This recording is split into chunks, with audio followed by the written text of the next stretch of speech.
pulled apart and died a very painful death at Central Park.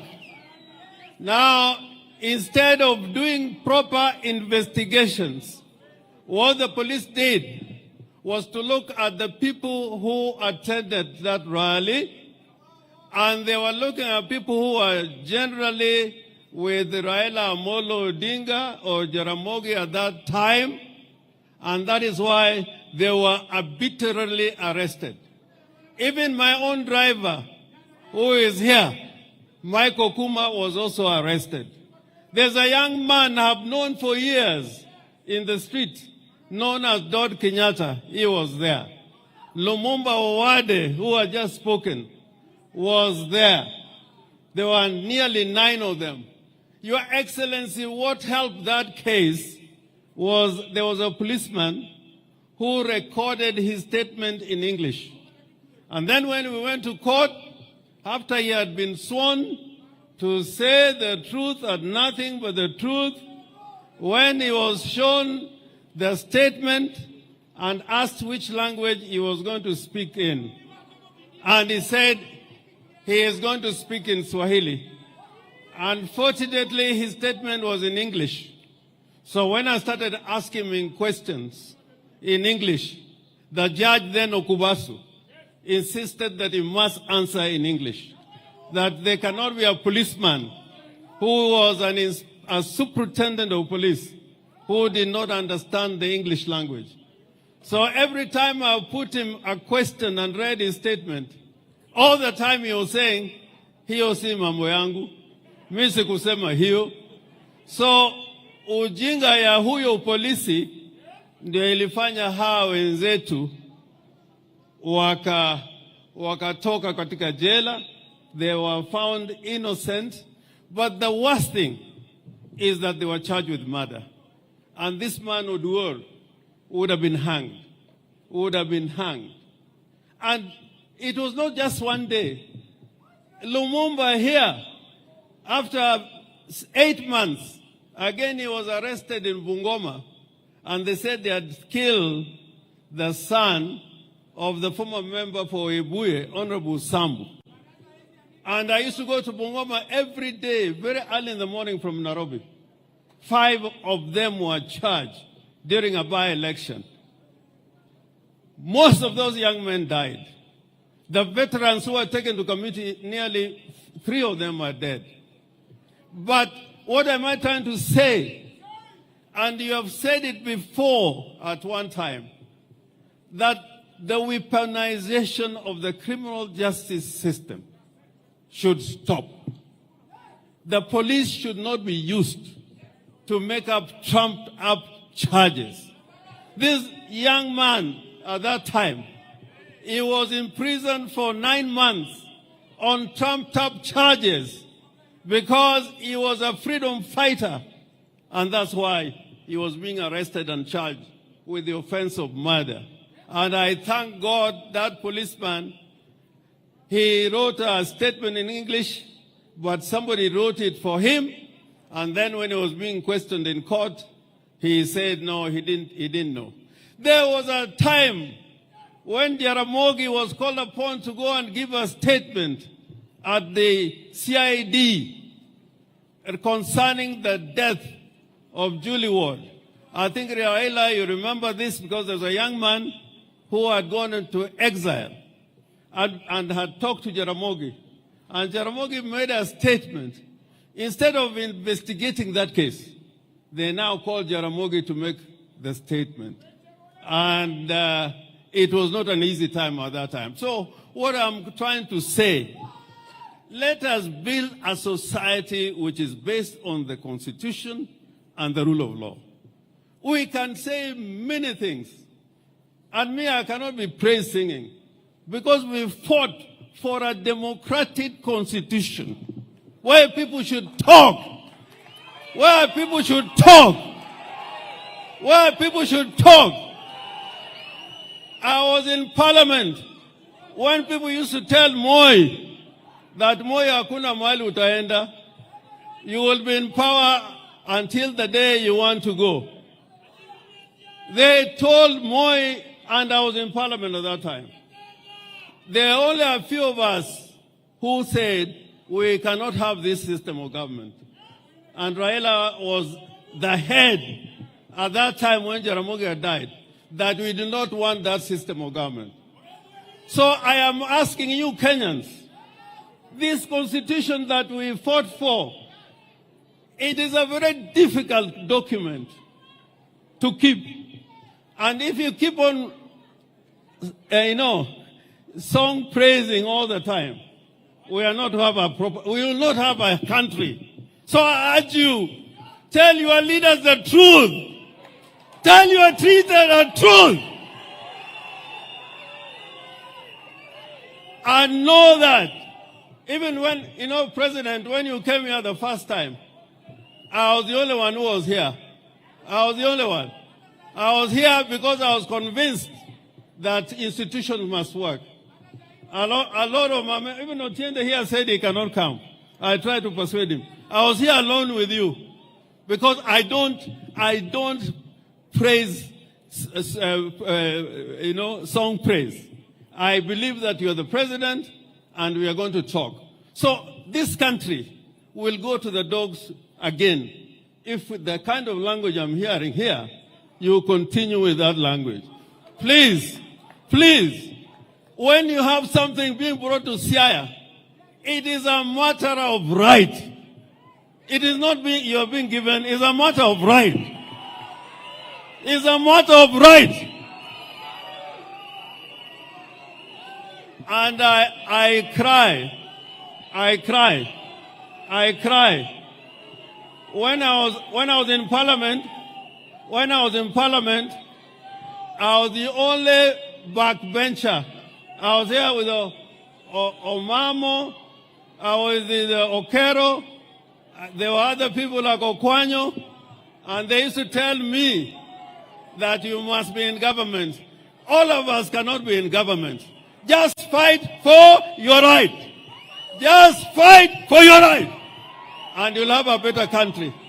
Asante sana, kwa hayo machache, I call upon Raila Amolo Odinga to come and speak.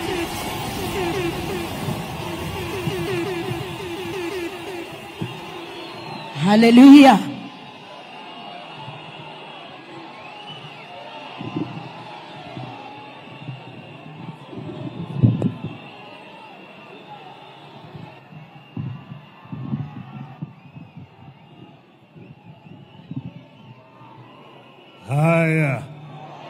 Haya, unaweza kuketi. Your Excellency, Mheshimiwa William Ruto, the President of the Republic of Kenya, the governors, distinguished guests, ladies and gentlemen, hamjambo. Hamjambo tena. Yes. I first want to begin by thanking everybody who has come here today to help us do a send-off to George Nyang'ira Oduor. It is very, very painful and it's very difficult for me to talk about George.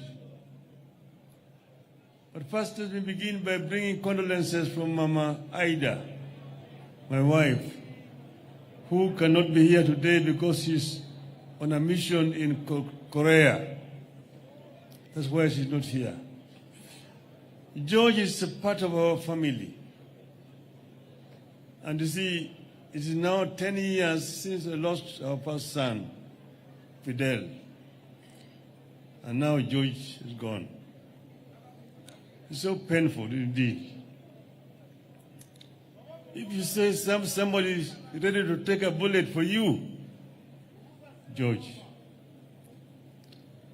I've known few people who can be as committed and dedicated like this young man. We have had, as they have said, a very difficult time. Sometimes George is a very cool person and very intelligent, very observant, you think he's a fool when he's next to you. But he's thinking very deeply. So when he come and tell you, this place is not safe, let's get out. You must get out very quickly. So it is very painful indeed. George worked for me. He did not work for Jaramogi. Just very briefly, Jaramogi was very briefly around there. When we recruited George, we sent him for training to South Africa. And in South Africa, he trained and was top of his class as a security officer. You can see his reports. Later on, we sent him to Israel. Again, he trained in Israel for 3 months on security. If you look at his reports, very, very, very exemplary. So he was a very highly trained officer. He even trained in the United States. He knows how to sense trouble. He feels it and he wants you. This is going to happen. This is going to happen.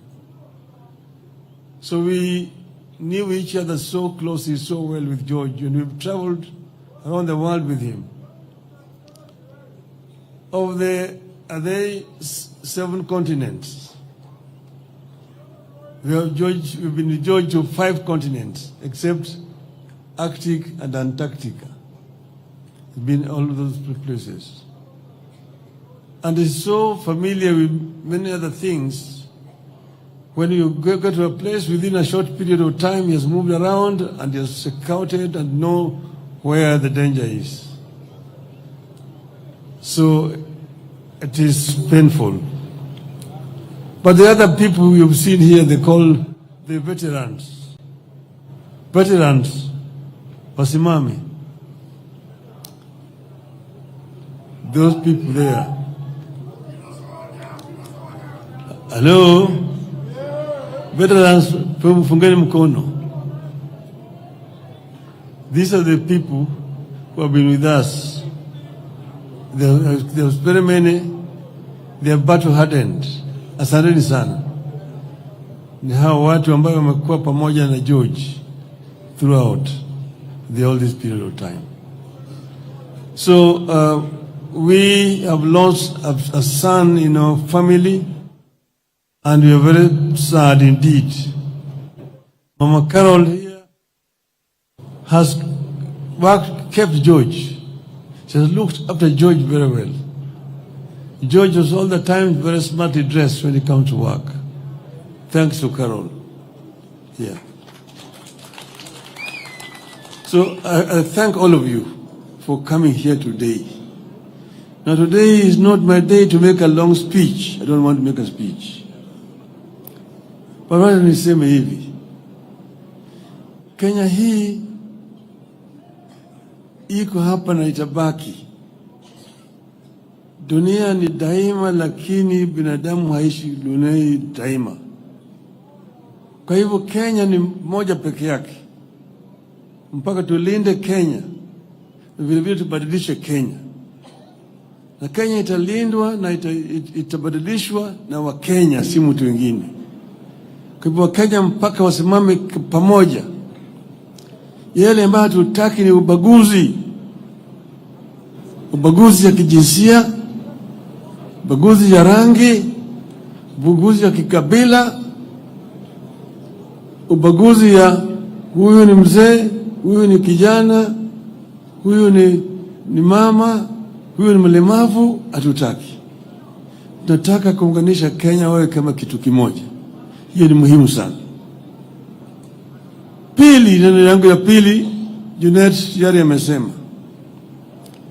Tulipigania kwa nguvu na dhati tupate katiba mpya. Kuna watu wengi ambao walikuwa hawataki katiba mpya. Sana sana walikuwa napinga sana mambo ya ugatuzi. Ugatuzi. Mmoja akatuambia ati watu wengine wanaitwa governors. To govern what? Kwa hivyo ugatuzi ilikuwa na maadui wengi zaidi. Ndio sababu kuna zingine ambayo hatukuweka. Kuna zingine ambazo ziko katika ile bomas ya kwanza draft, lakini haziko katika hii katiba ambayo tuko nayo sasa siku leo. Hii katiba is still work in progress, lakini ugatuzi ilikuwa muhimu zaidi. But devolution is not working, but devolution is still not working properly. If devolution were allowed to work properly, you will see the fruits of devolution. Go to Germany and see Kura and Kera. Kura and Kera. Because of the bureaucracy at that time, things were so centralized under the Ministry of Education, and the permanent secretary is the accounting officer. Things were very inefficient, were not working. So with the World Bank, we worked together and created these agencies. But that was under a unitary system of government. With a devolved government, there's no need for Kura and Kera. Kura and Kera should be under the counties. It does not make any sense that somebody is sitting in Nairobi and has got roads in Mombasa town. Somebody is sitting in Nairobi and has got roads in Kisumu which cannot be touched by the government. Within Nairobi town itself, city itself, so many roads there are not under Nairobi county government. They're under national government. That's why it's so inefficient. It's so inefficient. Let us devolve funds to the counties. And as I was told, the MPs, and they disagree. CDF, national government, give that CDF national government, but to the counties, not to the MPs. Fuel levy. Members of Parliament, Your Excellency, have no business constructing roads. The role of a member of Parliament is clearly stated. Representation, legislation, and oversight. How do you oversight?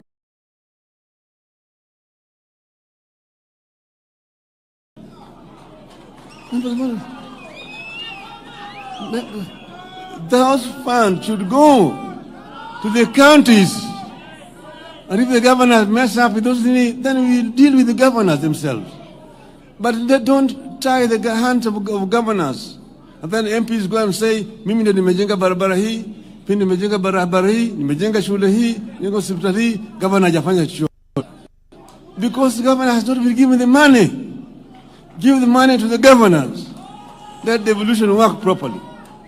And that's why I say that if they don't do it, we will make it an election subject. Members of Parliament. So that members of Parliament should allow to do their work and then do oversight, which is your constitutional duty.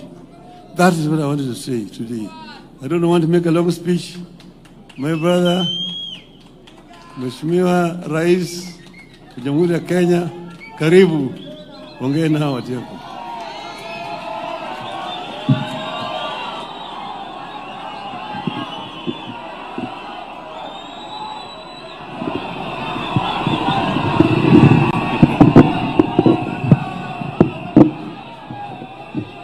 Aya, asanteni sana. Tafadhali tuketi.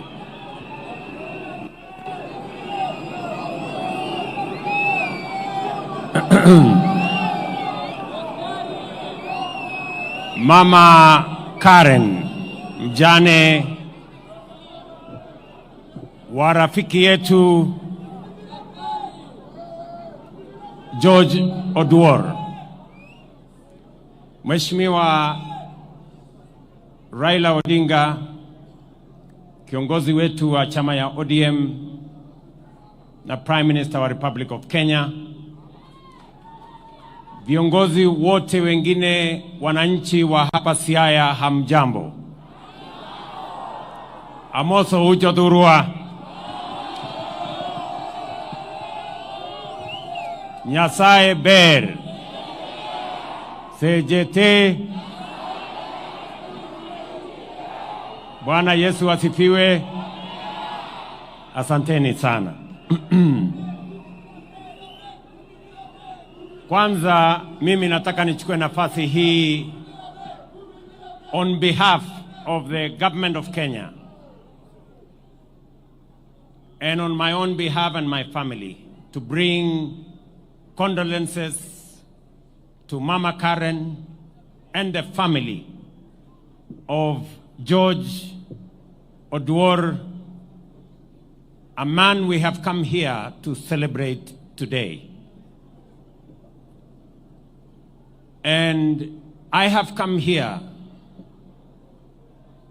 not because George is elected in any capacity or wields any public position, but I have come here because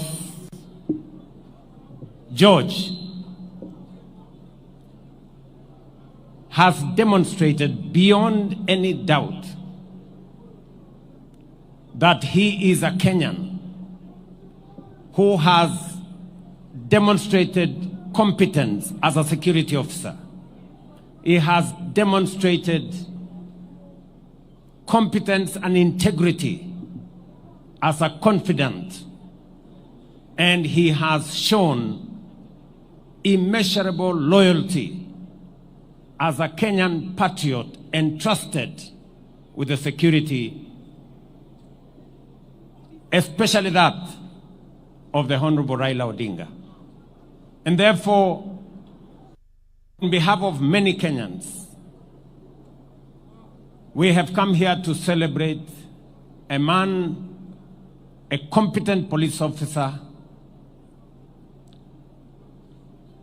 a confidant with great integrity, and a loyal patriot as a security officer of the Republic of Kenya. And George, though being a very humble security officer, and because I believe very strongly in the bottom-up principle, that's why I have come here to celebrate this humble person who has demonstrated great loyalty, integrity, and competence. So, to the family, Mama Karen, tumekuja hapa kumwenzi huyu shujaa, mtu ambaye alijitolea.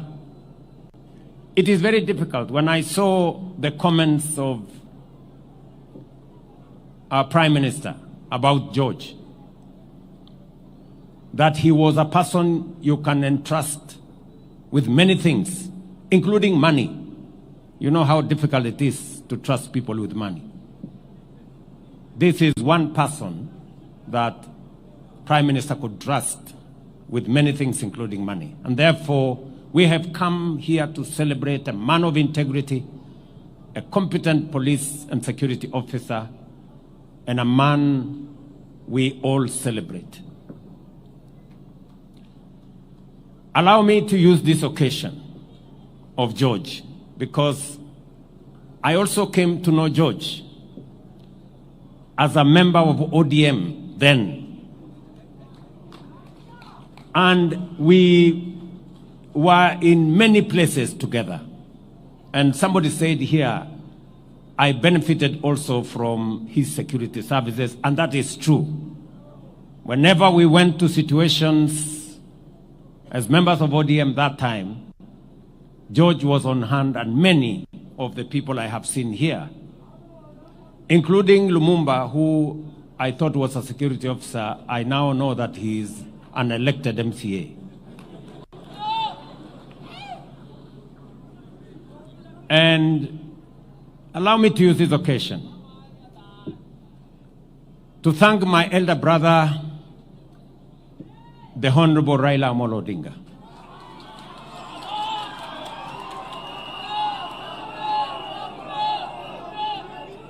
I have come a very long way with the Honorable Raila Odinga. And I want to stand here today and to say, I did not know that the man I stood by and gave my all at a moment in my life, we would eventually become competitors, and that he would eventually come and anchor my leadership. And so, the Honorable Prime Minister, I want to tell you, I am truly grateful that just the same way I stood with you when you needed a man to stand with you, you have equally come to stand with me when I needed a man to stand with me. I am truly grateful. And I want to say this for the avoidance of any doubt, that when Baba here came to stand with me, it was not about him. It was not about his interests. It was not about parochial or sectarian or narrow interest. It was about the greater interest of Kenya. And history is going to judge the Honorable Raila Odinga fairly, that whenever there is an opportunity to stand for the nation, he has always stood for the nation. The Honorable Raila Odinga, I am very, very proud that our paths crossed and we have come this journey together. Let me say this to all of us. In this journey of nation building, everybody has a contribution to make in different ways. I am happy that today I am the leader of this broad-based government that I agreed with my brother Raila Odinga. And broad-based is not about the interests of any one of us. It's not about the interest of Baba here or my personal interest. It's about the interest of 45, 50 million Kenyans. And I will say this without any fear of contradiction, that because of our coming together, because of forging this relationship that has stabilized the country, that has created inclusivity, eliminated the things that divide us, and the negative ethnicity that threatens our country, today we can proudly say our economy is stable. The dollar, which was at 160, is now at 129 shillings. Inflation, which was at 9.6%, is now at 3.5%, because we have come together and we are working together. I can proudly say, without fear of any contradiction, that whether it is our electricity, and I am very proud of what Opiyo Wandayi has said. Today, we have resources spread around Kenya. This Siaya alone has 1.2 billion shillings to connect close to 15,000 new households. Something that has not happened before. It has happened under broad-based. Because we are conscious about leaving no part of Kenya behind. I am very proud that in the last 2 weeks, we have released, for the first time, 60 billion shillings to our roads. 4.6 billion has come to this region. And the 9 roads in this Siaya,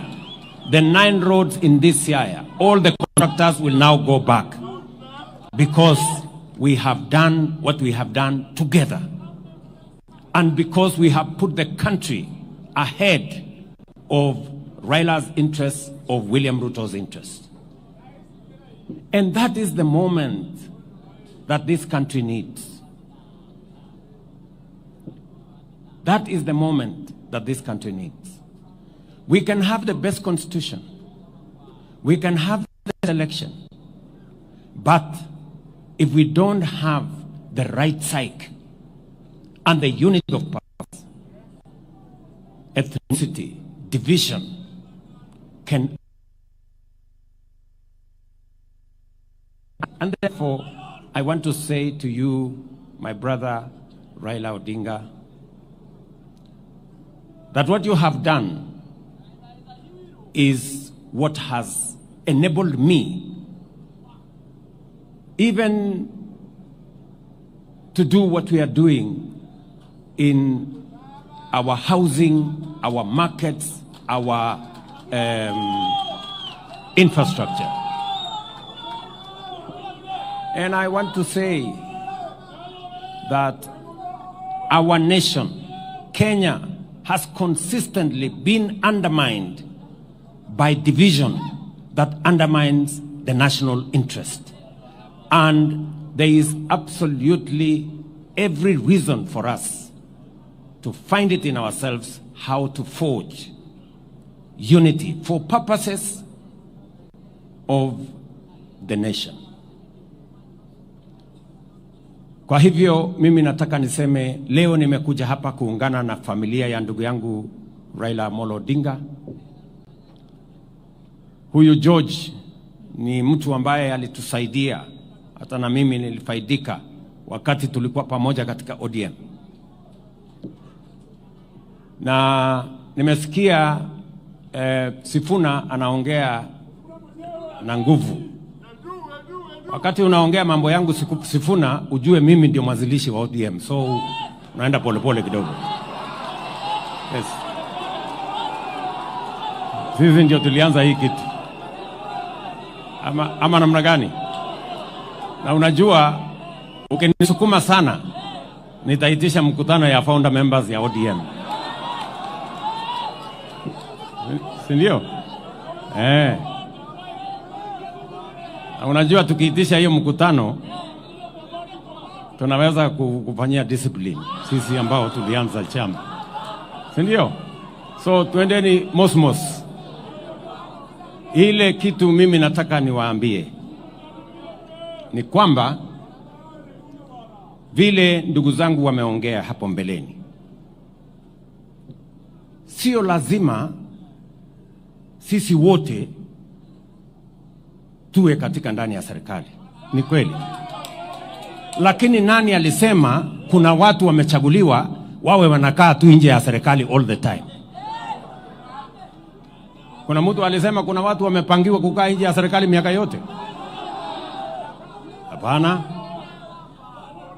And that is why, tuambiane ukweli, that is why baba na mimi tuliketi chini tukasema it is time for us to work on a formula that brings inclusivity and brings all of us to appreciate that it is not necessary for one to get out for one to be in. Sio lazima mtu atoke ndani ya serikali ndio mwingine aingie. Na ndio tulikataa ile maneno ya wale walikuwa wanatupangia mambo ya shares. Kusema kuna watu permanently wanafaa kukaa nje, ni kupaguliwa miaka yote. And that is why I am confident and I speak straightforward that we must get rid of the politics of ethnicity, division, ile siasa ambayo ni ya ukabila, siasa ya chuki, siasa ya kubagua watu wengine. Hiyo siasa tunataka kuondoa katika taifa letu la Kenya. Na inawezekana Inawezekana, my friends, inawezekana sisi wote tuchangie katika kuendesha serikali ya Kenya. Inawezekana. That is why that's what broad-based has taught us. It has taught us that we can be together. That others must not be out for others to be in. We can all be there. Sasa niwaulize, simzee baba yetu hapo Oburu ameongea. Amesema anataka watu wa hapa share yao. Na hiyo share yao sio share ya watu wengine. Kila mtu atapata share yake. Therefore, it is possible for us. Watu ya bara wapate share yao. Watu ya mlima wapate share yao. Watu ya bonde wapate share yao. Watu wa hapa wapate share yao. It is possible for us to have a nation where all of us partake of the national resources and national development. And we must get rid, and I agree with Junet, we must get rid of the past formulas that skews development to one part and against other parts. We must do it right. And that is why hata huyu chairman wetu sasa wa budget, huyu mungwana Atandi, mimi namwambia Atandi, hata kama wewe sasa ndio utapanga mambo ya budget, uhakikishe na sitakuruhusu ubague mtu yeyote. Upange vizuri, kila mtu apate haki yake. That's what we want. Tunaelewana jameni? So mnasema tupange pamoja. So tuendelee namna hiyo, tushirikiane namna hiyo, tupangane pamoja, na katika hii harakati baba amesema ya kwamba lazima tupange mambo ya devolution ikae vile tulikuwa tumeikusudia. Kumekuwa na msukumano na mvutano. Even as we talk today, National Assembly na county governments wamepelekana kotini kwa sababu ya kuvutana. We must have a conversation as to where are the limits, so that we can allow Parliament to do what it's supposed to do, allow governors and county governments to do what they are supposed to do, so that we can move the country forward together. So tunataka tushirikiane hivyo, tufanye kazi pamoja, na mimi niko tayari kushirikiana na sisi wote. Na mimi naamini ya kwamba kati yangu, kati ya team ambayo mimi naongoza na ile team baba anaongoza, we are going to make this country great. And united together, sisi tumesema kama ni kazi ya barabara. I have just said here, and John Buddy is my minister, that out of the 60 billion we have raised, for the first time this region is getting almost 5 billion shillings. And it is because they have few roads. We are going to build that into the future.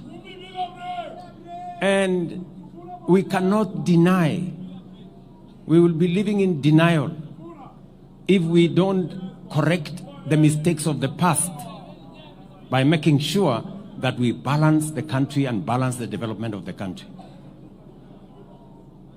So I want to invite all of us, yes, wote, tushirikiane, tukubaliane, and criticism is mimi sasa nyinyi mnaniambia Ruto must go. Mimi nimesikia hiyo mara nyingi.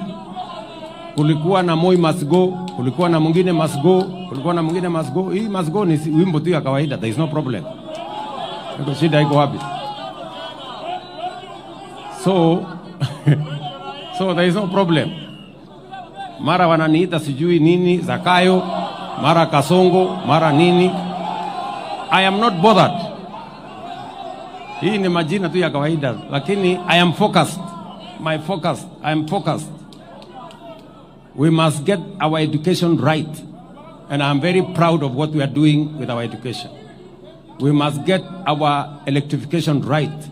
We must get infrastructure right, and we must handle devolution properly, so that we can all move the country forward. and I welcome any assistance from anybody so that we can make Kenya great. That is my mission, that is my commitment, and we are going to do this together. Tumekubaliana jameni? Munasema tushirikiane ama munasema tutengane? Tushirikiane pamoja, tujenge Kenya pamoja, tuache ubaguzi, tuache ukabila, tuache chuki. Huyu George ambaye amelala hapa, he would have agreed with us that tuachane na chuki, tuachane na ukabila, tuachane na ubaguzi, tuunganishe taifa. That is how Kenya is going to be great, kwa sababu umoja ni nguvu. Mwisho, huyu mungwana mbunge wa Rarieda, huyo Tiende Amolo, amesema hii shule in honor of George, this great man, in honor of George. Huyu mbunge wenu amesema tusaidie kujenga hii shule, and I am committing 20 million shillings to elevate this school in honor of this great man. Wewe Otiende Amolo utanifuatana na mimi, next week nitakuandikia ka check ya kuendesha hiyo shule. So tushirikiane hivyo, na kuna mambo mengine mengi ambayo yametaja. Kuna maneno ya hostels, kuna maneno yale mengine ya soko, kuna maneno ya affordable housing. If I had time, I would elaborate, but that is all in our plan. Kwa hivyo, asanteni sana. Nyasaye okwedhu. Mungu wabariki. Thank you.